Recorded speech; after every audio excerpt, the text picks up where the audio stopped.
ஆறாம் முதல் முடிவரைக்கும் இந்த பிரச்சனை யாவருக்கும் பங்கேற்க வேண்டுமாய் நான் வருகிற மீட்பரசமாக இயேசு நாமத்தில் கேட்கிறோம். ஜீவனுள்ள பிதாவே, ஆமென்.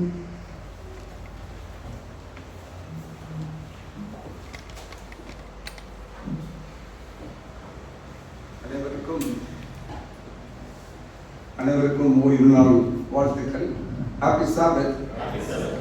ஓகே, என்ன கொஞ்சம் பேர் தான் வந்திருக்காங்கன்னு யோசிச்சுட்டு இருந்தேன். பரவாயில்ல, இப்போ கொஞ்சம் கூட்டம் அதிகமாகி கொண்டிருக்கிறது. இந்த வாரம் ரொம்ப பிஸி வீக். 3 தடவை எனக்கு ரிமைண்டர் வந்துச்சு, எப்படி இந்த வாரம் நீங்கள் செய்தி கொடுக்க வேண்டும். நான் அன்றைக்கு சொன்ன நாளிலிருந்தே யோசித்து கொண்டிருந்தேன், என்ன காரியத்தை குறித்து, அநேக காரியங்களை குறித்து பேச வேண்டும் என்ற ஆசைதான். ஆனால் கடந்த வாரம் ஒரு இடத்திற்கு சென்றிருந்தேன். அந்த ஊர் பேரு வேலூர். எத்தனை பேர் போயிருக்கீங்க வேலூருக்கு? ஓகே, சில கரங்களை பார்க்க முடியுது. அந்த வேலூருக்கு ஒரு விசேஷம் உண்டு. என்ன தெரியுமா?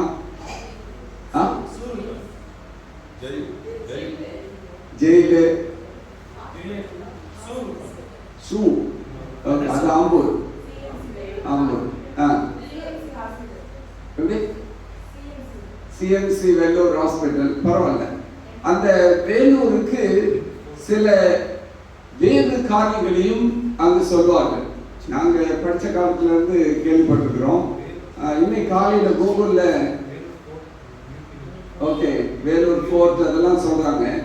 7 wonders ஆஃப் வேலூர் என்று கேள்விப்பட்டிருக்கீங்களா? வேலூரின் 7 அதிசயங்கள். அப்போ முதல்ல நான் கேள்விப்படும் உலக அதிசயங்கள் 7 கேள்விப்பட்டிருக்கிறேன் இல்லையா? இது வேலூருக்கு 7 அதிசயங்கள். 2-3 ஞாபகப்படுத்தி பார்த்தேன். எனக்கு 4 தான் ஞாபகம் வந்துச்சு. இன்னும் 3 எங்க போறது கூகுளில் போட்டு பார்த்தேன். சரியா?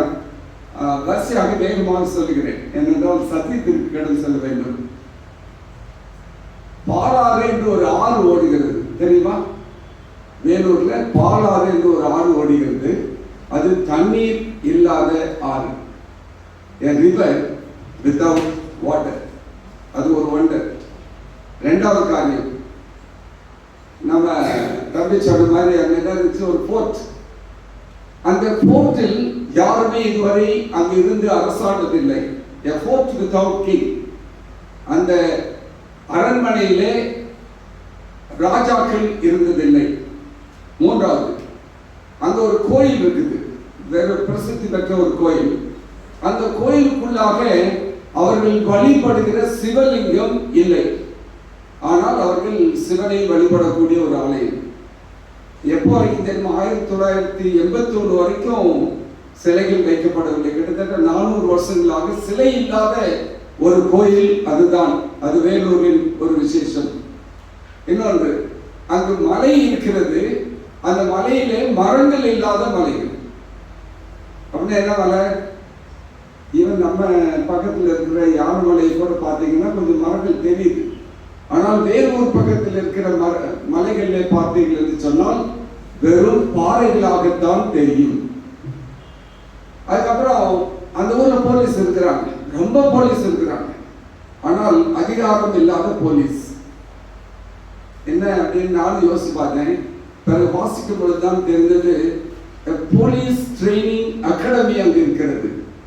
அப்போ அந்த பயிற்சி பெற்றுக்கொண்டு வருகிற காவல் துறையிலே பணி செய்யக்கூடியவர்களுக்கு அவர்கள் அந்த உடையில் வருவார்கள், ஆனால் அவர்களுக்கு அதிகாரம் இல்லை. அதுக்கப்புறம் 2-3 இருந்துச்சு. அது எனக்கு யோசிக்கிட்டே வந்து நம்ம சொல்றதா வேண்டாமான்னு சொல்லிட்டு, ஆனால் சொல்லிடுறேன், மனசுல வச்சுக்கோங்க. ஒன்று men without brain. அங்கே இருக்கிறவங்களுக்கு மூளை இல்லாதவங்களாம். அது எவ்வளோ தூரம் உண்மை அப்படின்னு சொல்லி தெரியல. அதுக்குண்டான விளக்கத்தை நீங்கள் கூகுளில் போய் பார்த்துக்கோங்க, நான் சொல்ல விரும்பலை. இன்னொன்று சொல்கிறார்கள், women without beauty.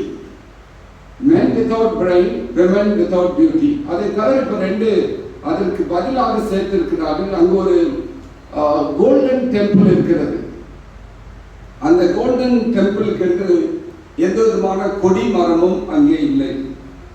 இன்னொன்று, அந்த பட்டணத்திற்கு பெயர் வந்தது வெயில் பிளஸ் ஊர், வேலூர் என்று மருவி வந்திருக்கிறது. அப்படி என்றால் மிக மிக உஷ்ணமான ஒரு ஊர். அதனால வேலூருக்கு அந்த பெயர் மருவி வந்தது. இங்க பாத்தீங்கன்னா அநேக காரியங்கள் இல்லை இல்லை இல்லை என்று வந்தது. இப்போ கொஞ்சம் எனக்கு ரோட்ல போறதுக்கு கொஞ்சம் பயமா இருக்குது. ஏனென்றால் இப்பொழுது வண்டி ஓட்டுகின்ற வாலிபர்கள் பெரிய ஹை எலிவேட்டட் பைக்ஸ், அதுல நேரா போறதில்ல, இப்படி வளைஞ்சு வளைஞ்சு பாம்பு போன மாதிரி போறாங்க. அதுவும் நேரா போறது கிடையாது, இப்படி ரொம்ப சரிஞ்சு வர போறாங்க. எப்போ நம்மளை வந்து இடிப்பாங்கிற பயம். அதனால கொஞ்சம் குறைக்க ஆரம்பிச்சிட்டேன், பிரயாணங்களை குறைக்க ஆரம்பித்தேன். சில நேரங்களில் எப்பவுமே ரைட்ல வந்து தான் ஓவர்டேக் பண்ணணும், அதுதான் விதிமுறை. ஆனால் லெஃப்ட்லயே ஓவர்டேக் பண்ணி நம்ம இடிச்சு போற மாதிரி போறாங்க. அது கார் ஓட்டுநர்களாக இருந்தாலும் சரி, 2 சக்கர வாகனமாக இருந்தாலும் சரி, 3 சக்கர வாகனங்களாக இருந்தாலும் சரி. இந்த ஊர்ல தான் அப்படின்னா முக்கால்வாசி ஊர்ல அப்படிதான் ஓடுறாங்க. முதல்ல சொன்னாங்க மதுரையில வண்டி ஓட்டு பழகிட்டோம்னா உலகத்துல எங்க வேணாலும் ஓடலாம் அப்படிம்பாங்க. ஆனா இப்போ அப்படி இல்லை, எந்த ஊர்லயுமே ஓட்டுறது பாதுகாப்பற்ற நிலை. நான் ஒரு நாள் வாகனத்தை ஓட்டி சென்று கொண்டு இருக்கும் பொழுது யோசிச்சு பார்த்தேன், சாலை விதிகள் இல்லாமல் இருந்திருந்தால் இந்த பட்டணம் எப்படி இருந்திருக்கும்? கொஞ்சம் எப்படி இருந்திருக்கும் யோசிச்சு பார்க்க முடியுமா? சாலைகளில் விதிகள் இல்லை. ரெட் லைட் போட்டா போட மாட்டாங்க, ரெட் லைட்டே இருக்காது, நீங்க போயிட்டே இருக்கலாம். யாருக்காக நிக்க வேண்டியதில்லை, நீங்க போயிட்டே இருக்கலாம். எல்லாரும் அவங்க இஷ்டத்துக்கு வண்டி ஓட்டினாங்கன்னா ரோடு எப்படி இருந்திருக்கும்? கன்ஃபியூஷன் இல்லையா? பெரிய குழப்பம். யார் மீது எந்த பக்கம் வந்து மோதுவார்கள் என்று தெரியாமல் சென்று கொண்டிருக்கும். இதே போல பள்ளிக்கூடத்துக்கு வர்றாங்க பிள்ளைங்க, அங்கே விதிமுறைகள் இல்லாத ஒரு பள்ளிக்கூடம் இருக்கும் என்று சொன்னால் அந்த பள்ளிக்கூடம் எப்படி இருக்கும்? பரீட்சை கிடையாது, ரூல்ஸ் அண்ட் ரெகுலேஷன்ஸ் கிடையாது, எப்படி வேண்டாலும் நீங்க இருந்துக்கலாம் அப்படின்னு சொல்லக்கூடிய ஒரு சூழ்நிலை இருக்கும் என்று சொன்னால் எப்படி இருக்கும் அந்த பள்ளிக்கூடம்? Confusion and chaos. ஒண்ணுமே இருக்காது. பிள்ளைகளும் படிக்க மாட்டாங்க, வாத்தியார்களும் சொல்லிக் கொடுக்க மாட்டாங்க. ஏன்னா எந்த கண்டிஷனுமே கிடையாது. எல்லாருமே அவங்க விருப்பப்படி செல்கிறார்கள். இதை நான் தாண்டி இன்னொரு காரியத்தை யோசிக்க ஆரம்பித்தேன். என்ன காரியம் சொன்னா, இயேசு இல்லாத ஒரு உலகம் இருக்கும் என்று சொன்னால் எப்படி இருக்கும்? யோசிச்சு பார்த்துருக்கீங்களா? ஆண்டவர் இல்லாத ஒரு உலகம். இன்றைக்கு அதைத்தான் சிந்திக்க போகிறோம். இந்த உலகத்திலே நாம் அநேக காரியங்களை குறித்து வாசிக்கிறோம், கேட்கிறோம். நடைபெறுகிற சம்பவங்களை நாம் தொலைக்காட்சி வாயிலாக பார்த்து கொண்டிருக்கிறோம். சில ஆக்சிடென்ட்ஸ்லாம் நடக்கிறது தான் பயங்கரமா இருக்குது. அப்படி போய் அடிக்கிறாங்க, காத்துல பறக்குது, அவ்வளவு வேகம். சில நேரங்கள்ல அடிக்கிறாங்க, சிலரை அடிப்பது நமக்கு வலிக்குது. அப்போ அடிபடுறவங்க உடல் எப்படி இருக்கும்னு யோசிச்சு பார்த்துருக்கீங்களா? யாருமே அதை உணர்ந்ததில்லை. அங்க அடிக்கும் போது முன்னாடி எல்லாம் எங்க அம்மா அதிகமா என்ன சினிமா பார்க்க விட்டதில்லை. ரொம்ப அவங்களுக்கு தெரியாம இல்லைன்னா அந்த ஊர்ல ஏதாவது ஒரு படம் ஒன்று வந்து பப்ளிக்கா போடுவாங்க, அதை போய் பார்ப்போம். அதில் வருகிற அழுகை காட்சிகளை பார்த்த உடனே கொஞ்சம் அழக்கூடிய சூழ்நிலைகள் வரும். அவ்வளவு உருக்கமாக இருக்கக்கூடிய காட்சிகள். ஆனா இப்போ அப்படி ஒரு ரியல் இன்சிடென்ட் நடக்கும்போது நம்மளால அழ முடியுதா அப்படின்னா இல்லை. நாம் கடந்து செல்கிறவர்களாக இருக்கின்றோம். அதற்கு காரணம் என்ன?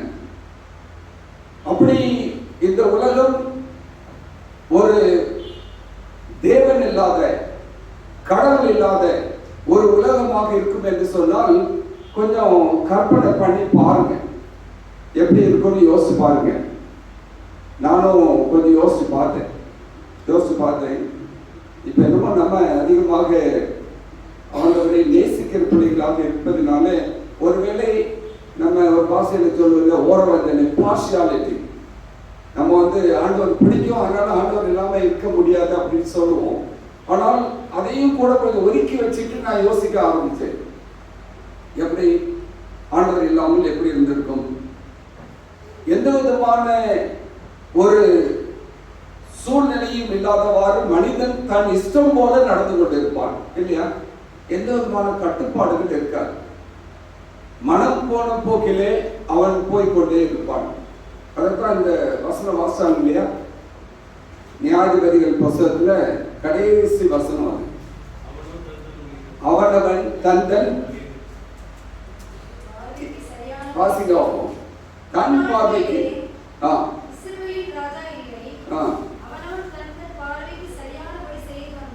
சரி போனபடி.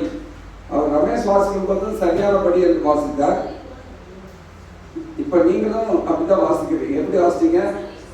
சரி போனபடி. சரியா?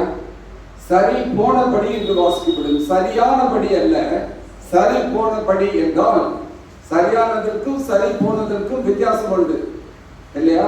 தமிழ் டீச்சர்ஸ் கொஞ்சம் ஹெல்ப் பண்ணுங்க. அப்போ நான் என்ன நினைக்கிறனோ, நான் என்ன செய்ய விரும்புகிறனோ அதைத்தான் நான் செய்து கொண்டே இருப்பேன். எனக்கு எந்த விதமான கட்டுப்பாடு இல்லை. அங்க ஒரு வார்த்தை சொல்றாரு, அந்நாட்களிலே இஸ்ரவேலிலே ராஜா இல்லாததுனாலே. ஏன் ராஜா? ஏன் அரசாங்கங்கள்? அவைகள் சட்ட திட்டங்களை ஏற்றி மனிதன் எப்படிப்பட்ட ஒரு வாழ்க்கை வாழ வேண்டும், ஒரு சில நெறிமுறைகளை அவன் கை கொண்டு ஒரு சமுதாயத்தில் வாழ வேண்டும். இதற்காகத்தான் ஒரு அரசாங்கம், நமக்கு மேலே ஒரு நிர்வாகம், அதற்கு மேலே பெரிய அரசாங்கம். இவைகள் எல்லாம் ஒரு நாடு, ஒரு மாநிலம், அதற்கு கீழாக உள்ளாட்சிகள், இவைகள் எல்லாவற்றிலும் அதிகாரங்கள். இதை தாண்டி போனோம்னு சொன்னா ஒவ்வொரு நாடும் தன் இஷ்டத்துக்கு நடக்க ஆரம்பிக்குது. இப்ப சமீபத்துல பாத்தீங்கன்னா அமெரிக்க அதிபர் தனக்கு இஷ்டம் போல என்ன வேணுமோ அதெல்லாம் சொல்ல ஆரம்பிச்சிட்டார். அதனால எத்தனை நாடுகள் பாதிப்புக்குள்ளாகி கொண்டிருக்கின்றன, எத்தனை நாடுகள் விரோத மனப்பான்மை கடைபிடிக்க ஆரம்பித்திருக்கின்றன. என்ன போது தெரியாது, என்ன போது தெரியாது. நாம் அப்படிப்பட்ட காலங்களில் நாம் ஜீவித்துக் கொண்டிருக்கிறோம்.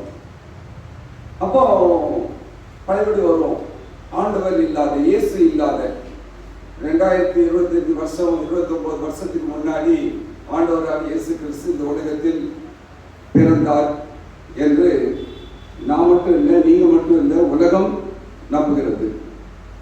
இன்னைக்கு டேட் என்ன?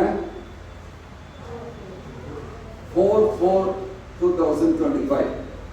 ஆண்டவர் பிறந்திருக்காவிட்டால் இந்த AD 4/4/25 என்று வந்திருக்கார். தெரியுமா உங்களுக்கு?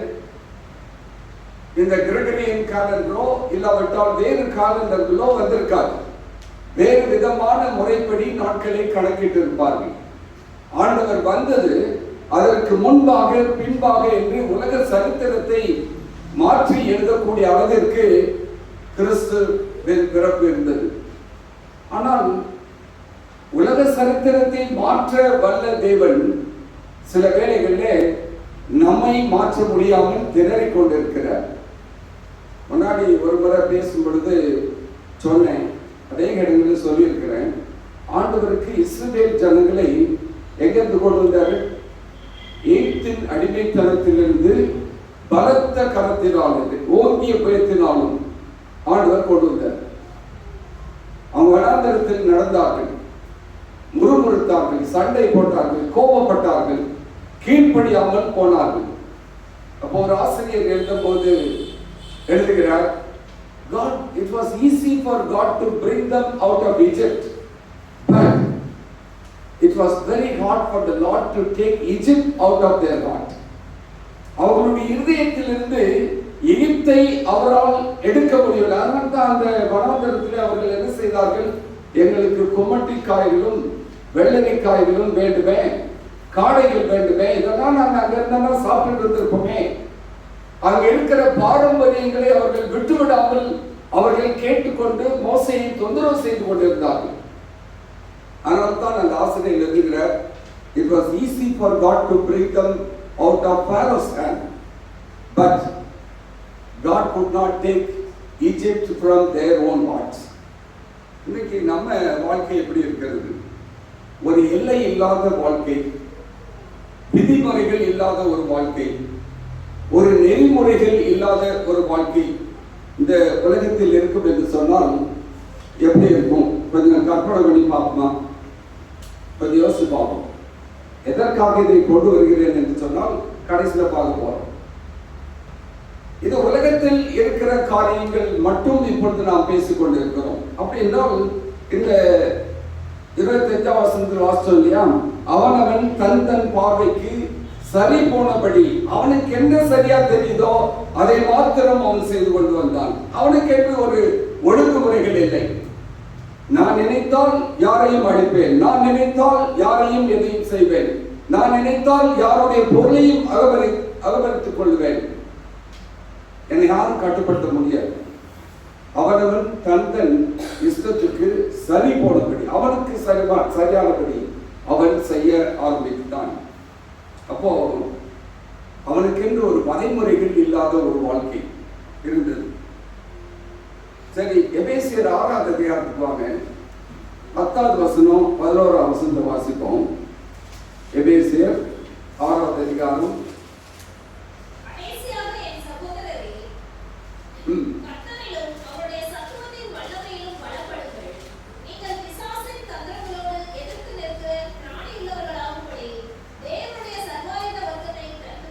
பன்னெண்டு 13 வாசிக்கிறோம்.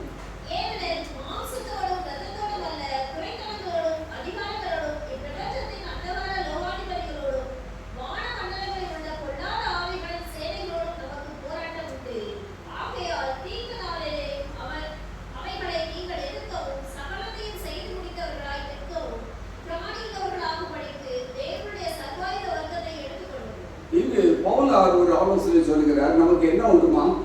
ஒரு பெரிய போராட்டம் உண்டு. என்ன போராட்டம்? மாம்சத்தோடும் இரத்தத்தோடும் அல்ல, துரைத்தனங்களோடும் அதிகாரங்களோடும் இப்பிரபஞ்சத்தின் அந்தகார லோகாதிபதிகளோடும் வானமண்டலங்களில் உள்ள பொல்லாத ஆவிகளின் சேனைகளோடும் நமக்கு போராட்டம் உண்டு. இப்ப யார் நமக்கு பாதுகாப்பு கொடுக்க போறார்? நான் எனக்கு சரி போனபடி நான் நடக்கும் பொழுது யார் எனக்கு பாதுகாப்பு கொடுப்பார்கள்? அந்த வசனத்திலே பவுலார் தெளிவாக சொல்கிறார், நீ உன் விருப்பப்படி நீ நடக்க வேண்டும் என்று சொன்னால் உனக்கு பாதுகாப்பு கொடுப்பதற்காக யார் இருப்பார்கள்? ஏனென்றால் அவர் ரொம்ப ஆழமா சொல்றார், மாம்சத்தோடும் இரத்தத்தோடும் அல்ல, இது ஒரு மனுஷனுக்கு மனுஷன் மட்டும் இல்லை, துரைத்தனங்களோடும் அதிகாரங்களோடும் பிரபஞ்சத்தின் அந்தகார லோகாதிபதிகளோடும் வான மண்டலங்களில் பொல்லாத ஆவிகளின் சேனைகளோடும் நமக்கு போராட்டம் உண்டு. ஒரு பெரிய ஆபத்தில் நாம் சிக்கிக் கொண்டிருக்கிறோம். இந்த உலகத்திலே ஒரு கற்பனையான உலகத்தை நாம் சிந்தித்துக் கொண்டிருக்கும் பொழுது ஒரு எல்லைகள் இல்லாத ஒரு உலகத்திலே நாம் ஜீவித்துக் கொண்டிருப்போம் என்று சொன்னால் இப்படிப்பட்ட போராட்டங்களை நாம் எப்படி ஜெயிக்க போகிறோம்? யோவான் 10ஆம் அதிகாரத்தில் ஆண்டவர் சொல்றாரு, திருடன் எதுக்காக வருகிறான்? திருடவும் கொல்லவுமே வருகிறான், திருடவும் கொல்லவுமே வருகிறான். 10:10 வாசிக்கிறோம். அப்போ அப்படிப்பட்ட உலகத்தில் நாம் வசித்துக் கொண்டிருக்கும் பொழுது நமக்கு என்ன தெரியுமா? ஒரு பாதுகாப்பற்ற சூழ்நிலை, ஒரு வழிமுறை இல்லாத ஒரு வாழ்க்கை, பாதுகாப்பற்ற ஒரு சூழ்நிலை. அப்படி என்றால் ஒரு கொடிய நாட்களுக்குள்ளாக நாம் ஜீவித்துக் கொண்டிருக்கோம். அதான் நடந்துச்சு. எங்க நியாயாதிபதிகளின் காலத்திலே அதுதான் நடந்தது. அதற்கு பின்பாகத்தான் தேவன் இஸ்ரவேலை நியாயம் தீர்ப்பதற்கென்று தீர்க்கதரிசிகளை எழுப்பினார். சரியான முறையில் இவர்கள் நடக்க வேண்டும். நியாயாதிபதிகள் எல்லாம் இருந்தார்கள், அந்த தேசத்தை வழிநடத்தி செல்வதற்காக, இஸ்ரவேல் ஜனங்களை வழிநடத்தி செல்வதற்காக இருந்தார்கள். ஆனால் அவர்களுடைய காலத்தில் சென்ற கொஞ்ச நாளுக்குள்ள அங்க யாருமே இல்லை, நியாயாதிபதிகள் இல்லைன்னு சொன்னோன்னு இஷ்டத்துக்கு போக ஆரம்பிச்சிட்டாங்க. நமக்கு ஒரு பெரிய போராட்டம் உண்டு. இந்த போராட்டம் சும்மா அந்த குத்துச்சண்டை டிவியில பார்க்குற மாதிரி இல்லை. இது நம்மை அழிக்கக்கூடிய ஒரு போராட்டமாக இருக்கிறது. சொல்லப்போனா it's not a trial match, it's a death match. மரணத்தின் ஒரு போராட்டம். அந்த போராட்டத்திலே நாம் எப்படி ஜெயிக்க போறோம்? நமக்கு தான் வரைமுறையே இல்லையே, நமக்கு தான் விதிமுறைகள் இல்லை அல்லவா? யார் என்ன வேண்டுமானாலும் செய்து கொள்ளலாம் என்று இருக்கிறதே. அப்படி என்றால் நமக்கு ஒரு விடிவு வேண்டும். நமக்கு ஒரு வழி வேண்டும், நமக்கு ஒரு பாதுகாப்பு வேண்டும், நம்மை யாராவது வழி நடத்த வேண்டும். இதைத்தான் ஆண்டவர் அங்கு சொல்லி வைத்திருக்கின்றார். ஆண்டவர் கடலுக்கு எல்லையை நிர்ணயித்தவர் இல்லையா? அலைகளை பார்த்து நீ இம்மட்டும் வா, அதற்கு மேலே கடந்து வராதேன்னு சொன்ன தேவன் நம்மை மட்டும் பார்த்து சொன்னாரு, நீ பார்த்து நடந்துக்கோ. அதுக்கெல்லாம் கட்டளை கொடுத்தார். நமக்கு மட்டும் சொன்னாரு என்ன? நன்மை தீமை அறியத்தக்க விருட்சத்திலே உள்ள கனியை நீ புசிக்காதே, புசிக்கும் நாளிலே நீ சாகவே சாவாய். தெளிவா சொன்னார். நம்மை பார்த்து சொல்லிருக்கலாம், எந்த காரணத்தை கொண்டு நீ தொற்றாத அப்படின்னு சொல்லல ஆண்டவர். ஒரு பவர் ஆஃப் சாய்ஸ், சுயாதீன சித்தத்தை ஆண்டவர் கொடுத்தார். அதன் விளைவாக மனிதன் என்ன செய்து கொண்டிருக்கிறான்? அவன் தன் விருப்பப்படி சரிபோன போக்கிலே நடந்து கொண்டிருக்கிறான். அதன் விளைவுகள் தான் நாம் இந்த சூழ்நிலையிலே கடந்து வந்திருக்கிறோம். சரி, இது உலகத்தில் இருக்கிறவங்க தான் அப்படி செய்யறாங்களா அப்படின்னு நான் எனக்குள்ளாக ஒரு கேள்வியை கேட்டு பார்த்தேன். கொஞ்சம் ரீவைண்ட் பண்ணி பார்க்கிறேன். என் வாழ்க்கையை, எனக்கு நடந்த சம்பவங்கள், நான் நடந்து கொண்ட விதங்கள், நான் சந்தித்த நபர்கள், என்னை சந்திக்க விரும்பிய நபர்கள், இவர்கள் எல்லாத்தையும் நான் ரீவைண்ட் பண்ணி பார்க்கிறேன். பின்னாடி போய் யோசிச்சு பார்க்கிறேன், எத்தனை காலகட்டங்களில் நான் விதிகளை மீறினவாக நான் நடந்திருக்கிறேன். எத்தனை பேர் அந்த விதிமுறைகளை மீறி நடந்து கொண்டிருப்பவர்களை பார்த்து நான் குறை சொல்லிக் கொண்டிருந்தேன். யோசிச்சு பார்த்தேன். அப்படி யோசிச்சு பார்க்கும்போது தான் வெட்கி தலை குனியக்கூடிய சூழ்நிலை வருகிறது. எல்லாம் நம்ம ஊர் வாசையில் சொன்னா சொல்லுவாங்க இல்லையா, நீ என்ன பெரிய யோகியனா, உனக்கு என்ன தகுதி இருக்கிறது? நாம் அப்படிப்பட்ட கேள்வி கணைகளை நமக்கு யார் கொடுக்கிறா தெரியுமா? எதிராளியாகிய பிசாசானவன் தான் சொல்றான். நீ யார் தெரியுமா? நீ ஒரு பாவி, நீ என்ன தப்பு பண்ணாம இருக்கிற, என்ன பாவம் செய்யாமல் இருந்தாய், நீ போய் இப்ப என்னமோ பெருசா பேசிட்டு இருக்கிறே அப்படின்னு என்ன பார்த்து சொல்றோம். அப்ப எனக்கு என்ன கிடைக்கிறது? நான் எப்படிப்பட்ட ஒரு வாழ்க்கையை ஏற்றுக்கொண்டு நடப்பதற்கு என்னை ஒப்புக் கொடுத்திருக்கிறேன். விதிமுறைகளுக்கு உட்பட்டவனாகவா, விதிமுறைக்கு அப்பாற்பட்டவனாக நான் வாழ்ந்து கொண்டிருக்கிறேன். இது எல்லாத்துக்கும் ஒரு பதில் வேணும் இல்லையா? எப்படி, ஏன்? அப்படிப்பட்ட ஒரு வாழ்க்கை போராட்டத்தின் மத்தியிலே, சுழலின் மத்தியிலே, சூழ்நிலைகளின் மத்தியிலே தான் ஆண்டவராக இயேசு கிறிஸ்துவின் ஒரு வருகை, ஆண்டவராக இயேசு கிறிஸ்துவின் ஒரு பிரசன்னம், ஆண்டவராக இயேசு கிறிஸ்துவின் ஒரு வழி நடத்துதல் என் வாழ்க்கையை மாற்றுகிறது. அதாவது ரோமர் 5ஆம் அதிகாரம் 8ஆம் வசனத்தை வாசிக்கலாம். ஆண்டவர் எப்படி நம்மை மாற்றுகிறார்? ரோமர் 5:8.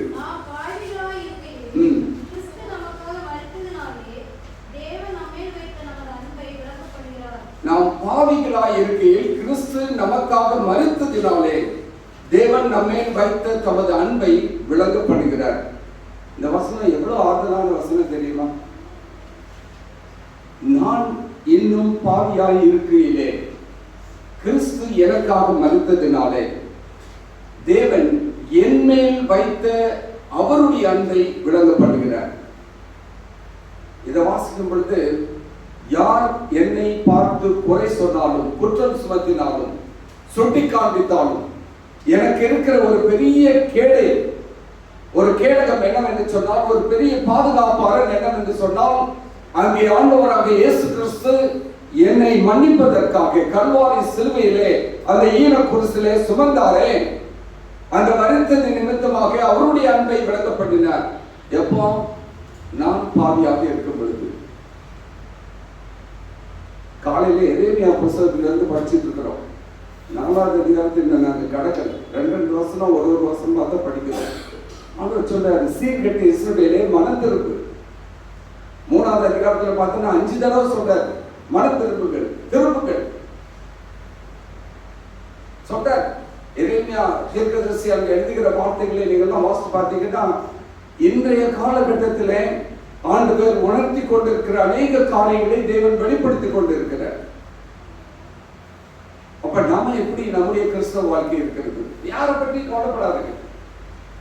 யார் எப்படி வேணாலும் இருந்து விட்டு போகட்டும், நான் எப்படி இருக்க போகிறேன் என்ற கேள்வியோடு நம்முடைய வாழ்க்கையை நாம் எடுத்து செல்ல வேண்டிய காலகட்டத்திலே இருக்கிறோம். என்னைக்கு எது எப்போ எப்படி சம்பவிக்கும் என்று யாருக்கு தெரியாது. அப்போ நாம் என்ன செய்ய போகின்றோம்? பிலிப்பியர் 4வது அதிகாரம் 6-7 வசனம். பிலிப்பியர் 4வது அதிகாரம் 6வது 7வது வசனம் வாசிப்போம்.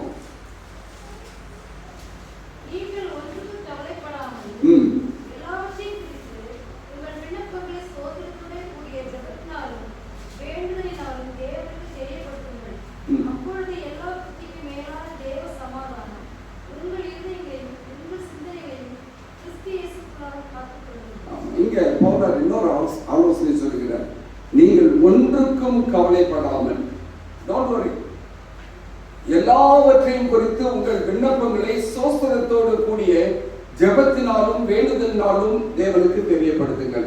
இது நம்ம வாழ்க்கையில ஒரு 1000 தடவை கேட்டிருப்போம், பிரசங்கத்துல கேட்டிருப்போம். திடீர்னு ஏதாவது பிரச்சனை வந்தாங்க இந்த வசனங்கள் நம்முடைய நினைவிற்கு வந்திருக்கும். அப்போ ஆண்டவர் என்ன சொல்றாரு?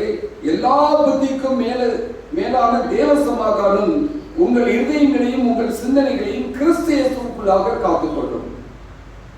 ரொம்ப முக்கியமான ஒரு பாடம். ஆண்டவராகிய இயேசு கிறிஸ்து ஏன் இந்த உலகத்திலே அவசியம், ஏன் என்னுடைய வாழ்க்கையிலே அவசியம், ஏன் உங்களுடைய வாழ்க்கையிலே அவசியம் என்று சொன்னால், எல்லா புத்திக்கும் மேலான தேவ சமாதானம். இன்னைக்கு சமாதானம் இல்லாத ஒரு உலகத்திலே நாம் ஜீவித்துக் கொண்டிருக்கிறோம். எங்கேயுமே சமாதானம் இல்லை. சமாதானம் 2 தீமோத்தேயுல போய் வாசிப்பாருங்க. சமாதானம் சொல்லுவாங்க, ஆனா சமாதானம் இருக்காது. இன்னைக்கு அதான் உலகத்தில் நடக்குது. எல்லாரும் ஒவ்வொரு நாட்டு முதல் பிரதிநிதிகள், அது நம்முடைய பிரதமராக இருக்கட்டும், ஜனாதிபதிகளாக இருக்கட்டும், இல்லாவிட்டால் வேறு நாட்டின் ஜனாதிபதிகளாக இருக்கட்டும், அவர்கள் விரும்புகிற ஒரு காரியம் சமாதானம். ஒரு படம் சமாதான கொடியை காமிக்கிறாங்க, இன்னொரு படம் அங்க என்ன வச்சிருக்காங்க, பட்டனை எப்போ அமுக்கிறேன்னு உட்கார்ந்து இருக்கிறாங்க. அணு ஆயுதங்கள், போர் யுத்தம், பொருளாதார யுத்தங்கள் இப்பொழுது வெகுவாக வந்து கொண்டிருக்கின்றன. இந்த காலையில ஒருத்தர் என்கிட்ட கிட்டத்தட்ட ஒரு 2-3 மணி நேரம் ஒரு கன்சல்டேஷனுக்காக வந்தார். அவருக்கு ரொம்ப சம்பாதிக்கணும்னு ஆசை. ஆனா அதே நேரம் அவர் என்ன சொல்றாருன்னா, நான் எடுத்துக்கொள்கிற லாபத்தில் கவர்மெண்ட்டுக்கு நான் கொடுக்க மாட்டேன், நீங்க எனக்கு ஆலோசனை சொல்லுங்க, அதை எப்படி நான் கவர்மெண்ட்டுக்கு கொடுக்காம நான் வச்சுக்கிறது. முதலாவது நான் அவர் பேசுவது இல்லை, அவர் வாலிபன் தான், ஒரு 35-36 வயது இருக்கும் ஒரு வாலிபன், நன்றாக படித்தவன். இஸ்ரோவிலே அவனுக்கு இன்டர்வியூ கிடைத்து அதிலே போய் அவன் இருந்து விட்டு வந்தவன் தான். அநேக காரியங்களை அவன் கண்டுபிடித்திருக்கிறான். இப்பொழுது அவன் 2-3 பேர் 2 வர்றாங்க, ஈஸ்வரத்துக்கு வந்தவங்க தான். நாங்கள் சம்பாசித்துக் கொண்டிருக்கும் பொழுது நான் யார் என்பதை சொன்ன பொழுது அவர்களுக்கு ஒரு ஈர்ப்பு உடனே எங்கிட்ட வர்றாங்க. ஒருத்தர் துபாயில இருந்து சொல்றாரு, என் ஃப்ரெண்ட் அனுப்பிடுறேன் சார், நீங்க உட்கார்ந்து கொஞ்சம் கவுன்சிலிங் கொடுங்க. அவர் பேசினேன், அவர் கூட இன்னொருத்தரை கூட்டு வந்திருந்தார். அப்போ அவர் விரும்புகிற காரியங்கள் எனக்காக நான் சேர்த்து கொடுத்தான். கேட்ட ஒரு கேள்வி, சரி இவ்வளவு லாபம், அவருக்கு வர்ற சம்பளத்தையே இன்கம் டேக்ஸ் 30% கட்ட வேண்டியது இருக்கு, அப்படி இருந்தாலும் எவ்வளவு சம்பளம் வருதுன்னு நீங்க யோசிச்சுக்கோங்க. 15 லட்சத்துக்கு மேல நீங்கள் உங்களுடைய வருமானம் இருக்கும் என்று சொன்னால் நீங்கள் 30% இன்கம் டேக்ஸ் கட்டணும். அவருடைய சம்பளமே அதுக்கு மேல போயிட்டு இருக்குது. இப்ப இன்னொரு பக்கத்தில் அவருடைய கண்டுபிடிப்புகளின் மூலமாக சம்பாதிக்க விரும்புகின்றார். நான் எல்லாம் கேட்டு சொன்னேன், இப்பொழுது நீங்கள் சுதந்திரமாக சுவாசித்துக் கொண்டிருக்கிற இந்த காற்று, சுதந்திரமாக செயல்பட்டுக் கொண்டிருக்கிற இந்த காரியங்களுக்கு ஏதோ ஒரு அரசாங்கம் தேவைதான். அதை நீங்க ஏமாற்றி விட்டு நீங்க செய்யணும்னு நினைக்காதீங்க. அதுல சில வழிமுறைகள் இருக்கின்றன. அப்பவும் அதை உங்களுக்காக நீங்கள் எடுத்துக்கொள்ள முடியாது. யாருக்காவது உதவி செய்வதாக ஒரு ட்ரஸ்டை கிரியேட் பண்ணி அதன் மூலமாக ஏழைகளுக்கோ கஷ்டப்படுகிறவங்களுக்கோ நீங்க கொடுங்க, கவர்மெண்ட் கொடுக்க வேணா, இவங்களுக்கு கொடுத்துருங்க அப்படின்னு. அது ஒரு நல்ல ஐடியாவா இருக்கு சார். அப்ப பக்கத்துல இருக்கிறத சொல்றாரு, அவங்களுக்கு கொடுக்கறதுல பாதி கொடுத்துட்டு பாதியை நீ எடுத்துக்கோ. எப்படி 100 ரூபா கொடுத்துட்டு 200 ரூபான்னு எழுதி வச்சுக்கோ.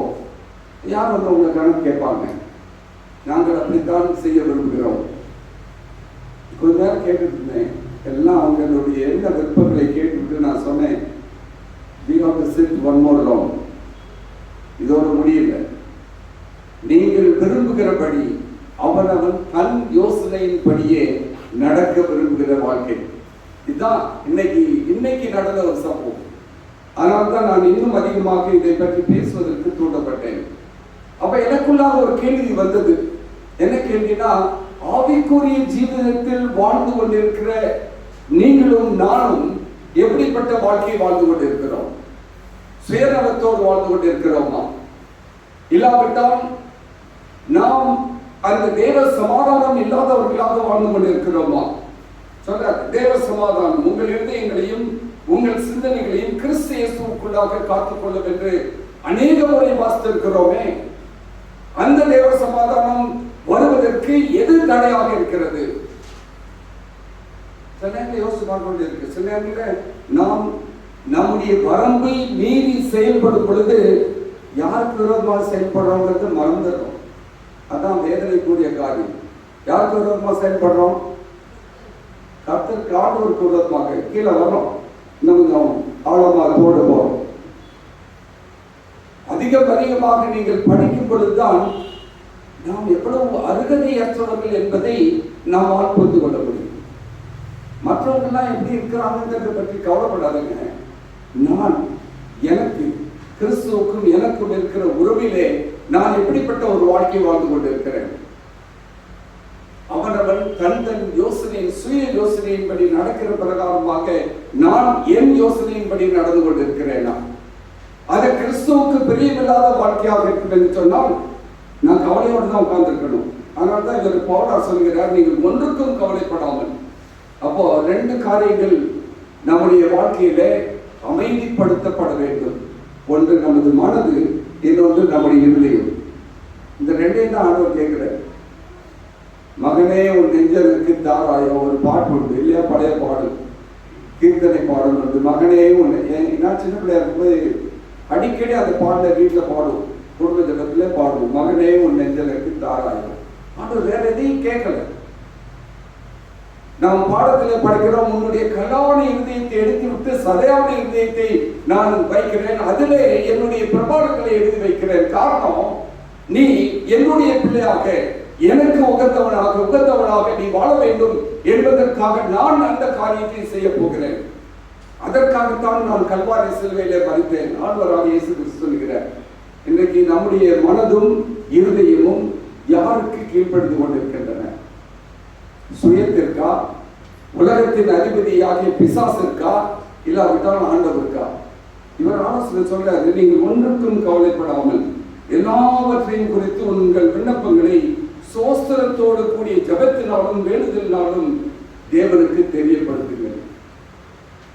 இன்னொரு கொட்டேஷன் வாசிச்சேன். கிறிஸ்து இல்லாத ஜீவியம் எப்படிப்பட்ட ஜீவியம் தெரியுமா? எல்லாரும் பென்சில் யூஸ் பண்ணியிருக்கீங்க இல்லையா?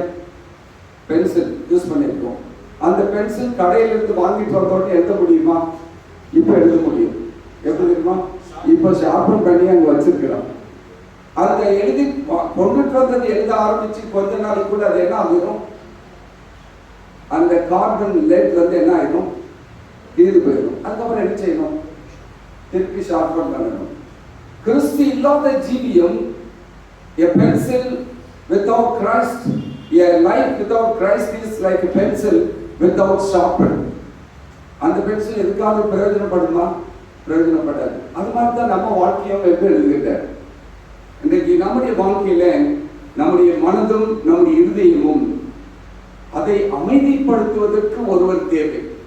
அது யாரால மட்டும்தான் முடியும்? உங்களுக்கு எல்லா புத்திக்கும் மேலான தேவ சமாதானம் உங்கள் இதயங்களையும் உங்கள் சிந்தனைகளையும் கிறிஸ்து இயேசுக்குள்ளாக காத்துக்கொள்ளும். அந்த கிறிஸ்து இயேசு இல்லாமல் இருந்தால் மனிதனுக்கு ஒரு சமாதானம் கிடைக்கவே கிடைக்காது. இதோ நான் உங்களுக்கு சமாதானத்தை கொடுக்கிறேன், உலகம் தரக்கூடிய சமாதானத்தை போல அல்ல, என் சமாதானத்தை உங்களுக்கு கொடுக்கிறேன். இன்றைக்கு அந்த சமாதானத்தை நாம் பெற்றிருப்போம் என்று சொன்னால் நாம் நம்முடைய நிலைகளை விட்டு சற்று தாண்டி கிறிஸ்துவின் சமாதானத்திற்குள்ளாக நாம் கடந்து செல்ல முடியும். இது முதலாவது காரியம். இரண்டாவது காரியம், அங்கே இன்னொரு முக்கியமான காரியம். அது என்னவென்று சொன்னால், ஆண்டவர் சொல்றாரு, இதெல்லாம் நீ செய்ய எப்படி, எல்லா விண்ணப்பங்களையும் சோஸ்திரத்தோடு கூடிய ஜெபத்தினாலும் வேண்டுதலினாலும் என்ன பண்ணுங்க, தேவனுக்கு தெரியப்படுத்துங்கள். மிக முக்கியமான ஒரு பகுதி அங்கு பவுலார் எழுதுகின்றார். என்ன எழுதுகின்றார்? உன்னால செய்ய முடியாது, உனக்கு செய்வதற்கென்று தேவன் இருக்கிறார். அதை கிறிஸ்துவின் மூலமாக மட்டுமே உனக்கு செய்ய முடியும். நீ அவரிடத்திலே சொல்லு, அவரிடத்தில் பேசு, அவரிடத்தில் உன் இருதயத்தை ஊற்றி போடு. அப்பொழுது எல்லா புத்திக்கும் மேலான தேவ சமாதானம் உங்களை காத்துக்கொள்ளும். அங்கதான் நம்ம கொஞ்சம் விலகி போறோம். நம்முடைய வாழ்க்கையில் நாம் நிறுத்தப்படுவதற்கு, நமக்கு ஒரு எல்கைகள் உண்டாக்கிக் கொள்வதற்கு, நாம் சரியான பாதையிலே நடப்பதற்கு அங்கு கிறிஸ்துவானவர் நமக்கு அவசியமாக இருக்கிறது. ஆண்டவர் சொல்ல, சரி, அதுக்கு முன்னாங்க 2 வசனங்களை வாசிப்போம். யோவான் 1ஆம் அதிகாரம் 3ஆம் வசனம். இல்ல, யோவான் 1ஆம் அதிகாரம் 3ஆம் வசனம். அவருக்குள் ஜீவன் இருந்தது, அந்த ஜீவன் மனுஷனுக்கு ஒளியா இருந்தது. ஓகே, இல்ல 3ஆவது வசனம். சகலமும்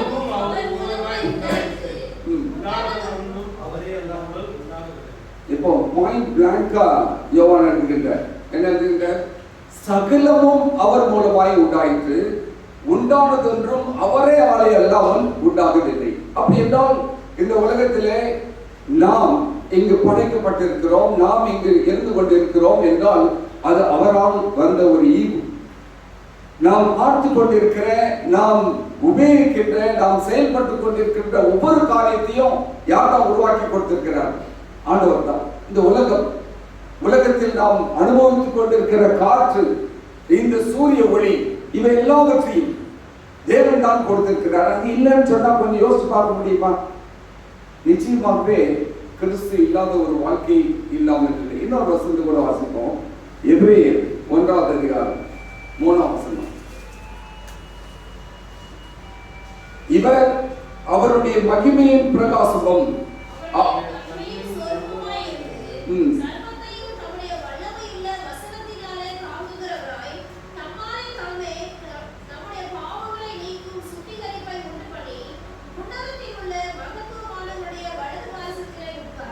இங்க இவர் யாரு? இந்த கிறிஸ்துவானவர் என்ன செய்கிறாரா? தம்முடைய வல்லமையுள்ள வசனத்தினாலே தாங்குகிறவராய், இன்றைக்கு நம்மை தாங்குகிற தேவன், உருவாக்கின தேவன் நம்மை தாங்குகிற தேவனாக இருக்கின்றார். யாரு? இந்த இயேசு கிறிஸ்து. அப்ப இந்த உலகத்துல அவருடைய வார்த்தைகள் இல்லாமல் என்னால் நடக்க முடியுமா? இந்த அதையும் தாண்டி ஆண்டவர் இன்னொரு வார்த்தையை சொல்றார். யோவான் 15ஆம் அதிகாரம் 5ஆம் வசனத்துல வாசிங்க ஆகும். யோவான் 15ஆம் அதிகாரம் 5ஆம் வசனம்.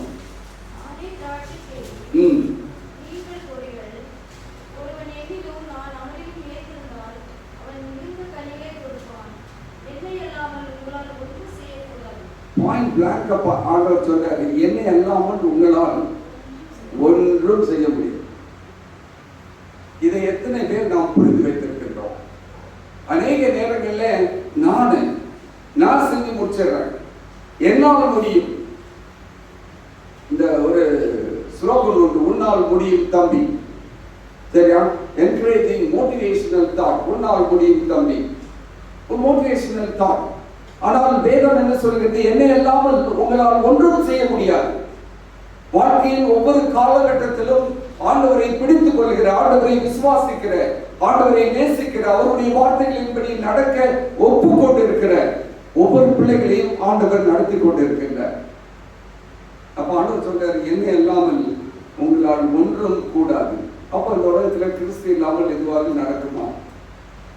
யாரு மட்டும் ஒத்துக்கூடாது தெரியுமா? நாஸ்திகர்கள் சொல்வார்கள், ஆண்டவர் எங்களுக்கு தேவையில்லை.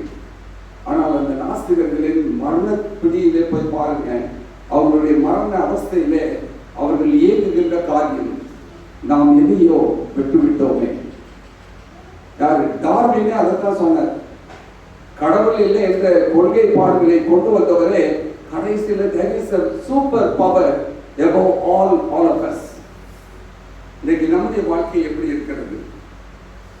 பிலிப்பியர் 4வது அதிகாரத்துல என்னை பலப்படுத்துகிற கிறிஸ்துவினாலே 13வது வசனம், எல்லாவற்றையும் செய்ய பலன் உண்டு.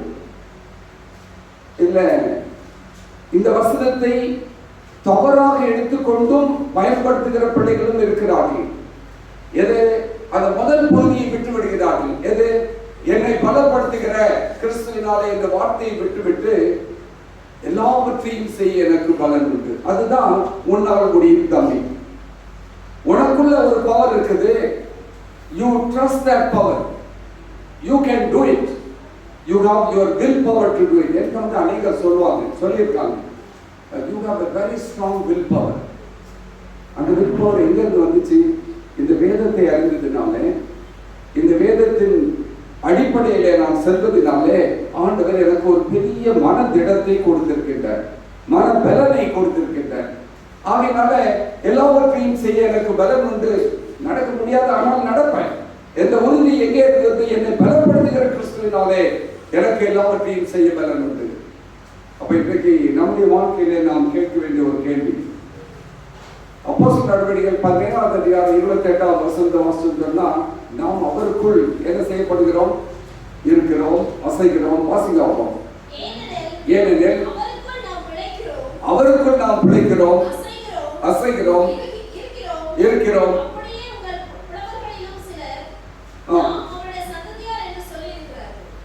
இப்ப நம்ம கேட்க வேண்டிய கேள்வி, இன்னைக்கு நீங்கள் நம்முடைய பலத்தினாலே அல்ல, அவருக்குள்ளாக இருக்கின்றோம்.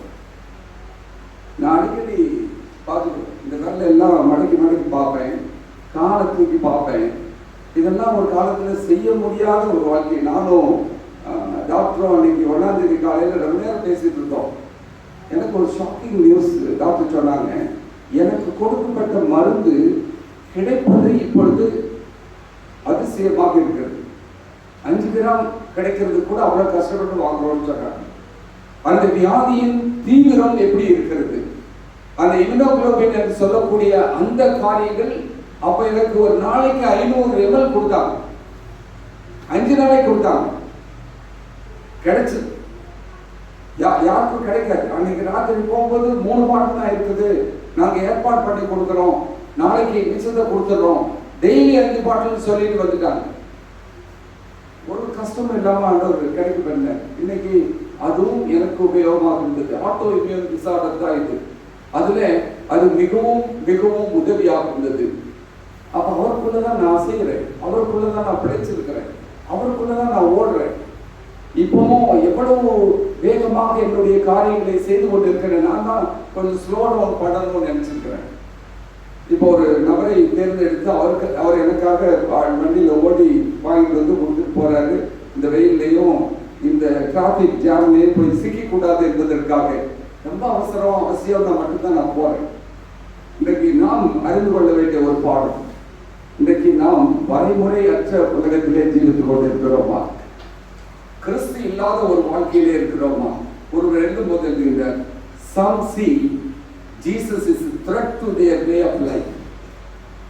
ஆண்டவர் அவருடைய வாழ்க்கை முறைக்கு ஒரு பெரிய த்ரெட்டாக இருக்கின்றார். அப்படின்னா என்ன? பயமுறுத்துகிறவராக இருக்கின்றார், குழப்பம் ஏற்படுத்துகிறவராக இருக்கின்றார். ஏன்னா ஆண்டவர் சொல்றாரு, போகாதப்பா நீ விழுந்துடுவ, இந்த பக்கம் ஒரு குழி இருக்குது விழுந்துடுவேன்னு சொல்றாரு. அது இவர் என்ன வந்து தடுக்கிறது? நான் போய் குழியில விழுந்தானே, எங்க இந்த விழுந்தாங்க? இன்னைக்கு பாவ சேற்றிலே நாம் விழுந்து விடாதபடிக்கு தேவன் தடுக்க வல்லவராக இருக்கின்றார். இன்னொரு அதே சொல்றாரு, some are simply evil and despise anything good. சிலர் மிகவும் மோசமான காரியங்களை, எது நல்ல காரியங்களோ அதற்கு விரோதமான காரியங்களை செய்வதற்கு அந்த ஆவலோடு காத்துக் கொண்டிருக்கிறார். அவர்களுக்கு ஆண்டவர் தேவையில்லை. some see, ரொம்ப முக்கியமான ஒரு ஸ்டேட்மெண்ட். இந்த செய்தியை கொடுப்பதற்கு எனக்கு உந்துகோலாக இருந்தது இந்த ஸ்டேட்மெண்ட் தான். Some see a problem with the hypocrisy of some Christians. ஏன் அவர்கள் அப்படி இருந்து கொண்டிருக்கிறார்கள்? ஏன் கிறிஸ்து இல்லாத ஒரு உலகம் இருக்கும் என்று சொன்னால் அது நன்றாக இருக்குமே. ஏனென்றால் அவரை சார்ந்து செல்கிறவர்கள் மாய்மாலமான கிறிஸ்தவ வாழ்க்கை நடத்துவதனாலே கிறிஸ்துவை அவர்கள் புறக்கணிக்கிறார்கள். அதனால இன்னைக்கு இந்த டாபிக்ல பேசணும்னு சொல்லி முடிவு பண்ணேன். இன்றைக்கு நம்முடைய வாழ்க்கை எப்படி இருக்கிறது? ட்ரெயின்ல வந்துட்டு இந்த பக்கத்துல கொஞ்சம் ரொம்ப நான் இருக்க வேண்டிய பகுதியில் இருந்து அடுத்த பக்கத்துல ஒரு 10 நிமிஷம் உட்கார்ந்தேன். என் பக்கத்துல இன்னொரு சகோதரி நான் நினைச்சு என்னோட கொஞ்சம் வயசு அதிகமா இருக்கும்னு பாம்பேல இருந்து டிராவல் பண்ணி வர்றாங்க. உடனே அவங்க நான் டீச்சராக இருந்தேன், ரிட்டையர்ட் ஆகிற டீச்சர் அப்படின்னு சொல்லி தானே அறிமுகப்படுத்தினாங்க. எனக்கு புரிஞ்சு போச்சு அவங்க ஒரு கிறிஸ்தவங்கன்னு சொல்லிட்டு. அதுக்கப்புறமா எப்படி கிறிஸ்தவங்கன்னு புரிஞ்சுக்கிட்டேன்னு சொன்னா கொஞ்ச நேரம் பேச ஆரம்பிச்சேன். அங்கே ஒரு பையன் கொஞ்சம் பிடிச்சிக்கிட்டே பேசிட்டு இருந்தான். என்கிட்ட பேசுவதற்கு முயற்சி செய்தால் நான் பேச விரும்பவில்லை. ஏன்னா அவன்கிட்ட போய் என்னத்தை பேசுறது, அவன் இதே நான் உட்காந்துட்டே இருந்தேன், கேட்டுக்கிட்டே இருந்தேன். இந்த அம்மா சொல்லிகிட்டே இருக்கிறாங்க, உனக்கு ஐயா பற்றி தெரியாது. என்ன பார்த்து சொன்னாங்க, நீங்கள் ஒரு ஊழியக்காரா? என்கிட்ட பைபிள் இல்லை, ஒன்றும் இல்லை. எப்படிமா அந்த கன்க்ளூஷனுக்கு வந்தீங்க? இல்லை உங்களை பார்த்த உடனே எனக்கு தெரிஞ்சது நீங்கள் தேவனுடைய வசனத்தை போதிக்கிறவர் என்பதை நான் கண்டுகொண்டேன் அப்படின்னு சொல்கிறாங்க. எனக்கு ஒரு ஷாக். நான் இந்த மாதிரி சாதாரண ஒரு சட்டம், இன்னைக்கு அது வெள்ளச்சட்டை போடுறோம், அன்றைக்கி வேற ஒரு கலர் சட்டை தான் போட்டிருந்தேன்.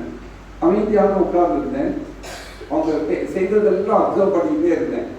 சில கேள்விகளை மட்டும் கேட்டுவிட்டு, யாரு, எங்கே போகிறீங்க, எந்த ஊர், தூத்துக்குடிக்காரங்க சிலர் அதில் இருந்தார்கள், சிலர் திருநெல்வேலிக்கு போகிறவங்க இருந்தாங்க. அவங்க எல்லாம் சம்பாதிச்சு கொண்டு இருந்தேன். என்னை பற்றி விசாரித்தார்கள். நானும் சொன்னேன், நானும் தூத்துக்குடி தான் படித்தேன் வச்சேன்னு சொன்னோன்னு ஒரு அனோனியம்.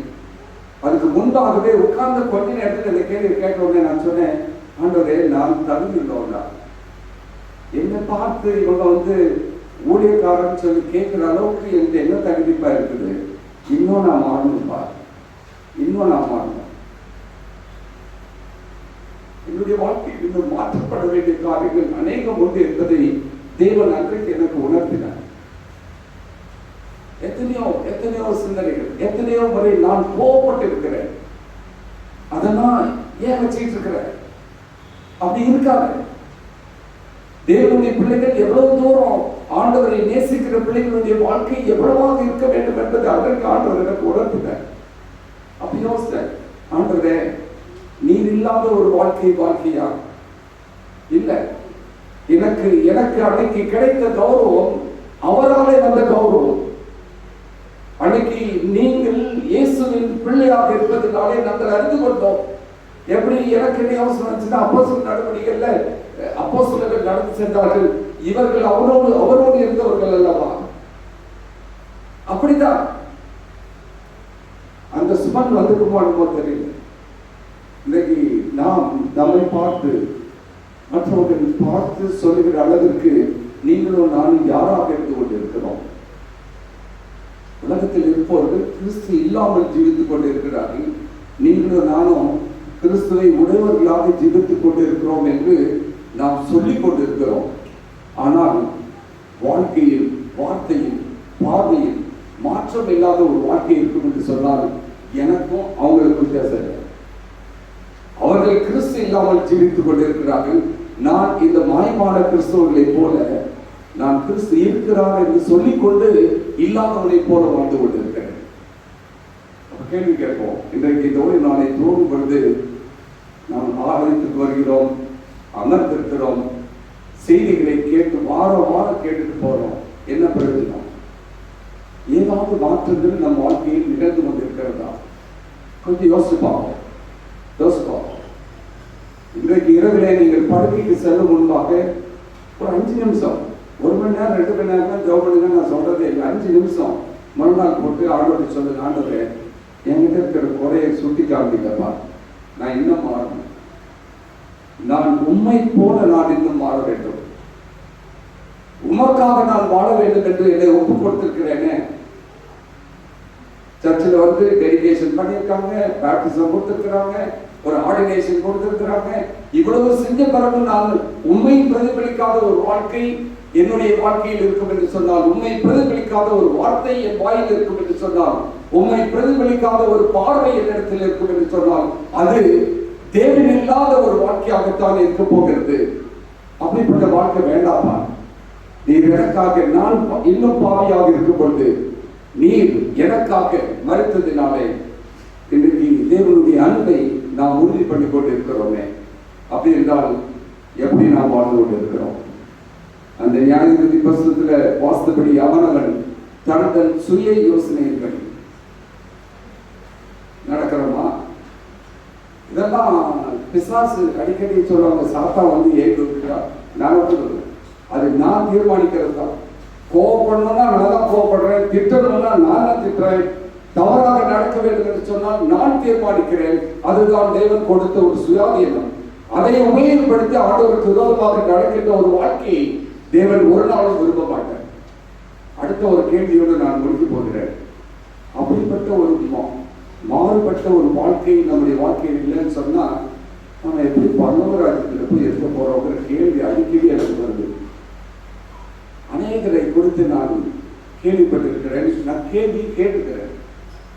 நீங்கெல்லாம் எப்படி பரலோகராஜ்யம் போறீங்க? 2 பெரிய பாஸ்டர்கள் பேசிக்கொள்ள மாட்டார்கள், 2 பெரிய விசுவாசிகள் பேசிக்கொள்ள மாட்டார்கள், 2 பெரிய மூப்பர்கள் பேசிக்கொள்ள மாட்டார்கள், 2 விசுவாசிகள் பேசிக்கொள்ள மாட்டார்கள்.